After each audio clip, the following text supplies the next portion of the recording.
നീ ഒരു കാര്യം പറയാനുണ്ടായിരുന്നു. അത് അത് പിന്നെ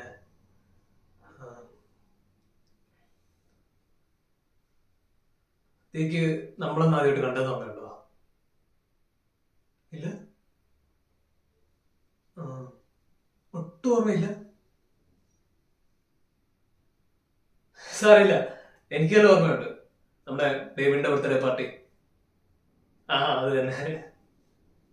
അല്ല, ഒന്നുമില്ല. അന്നാ നമ്മള് ആദ്യമായിട്ട് കണ്ടതും പരിചയപ്പെട്ടതും ഒക്കെ. അന്ന് നീ ഒരു നീല ചുരിദാറാണ് ഇട്ടിരുന്നത്. ഒരു പോണിറ്റയിലൊക്കെ കിട്ടി, ചെറിയൊരു കറുത്ത പൊട്ടൊക്കെ തൊട്ട്. അന്ന് നിന്നെ കാണാൻ ഭയങ്കര സുന്ദരിയായിരുന്നു. അല്ലല്ല, അങ്ങനല്ല, ഇപ്പോഴും സുന്ദരിയാണ്. അന്നൊരു പ്രത്യേക ഭംഗി ഉണ്ടായിരുന്ന ഞാൻ ഉദ്ദേശിച്ചതേ. സത്യം പറയാലോ, എനിക്ക് അന്നോട്ടെ നിന്നെ ഭയങ്കര ഇഷ്ടമാണ്.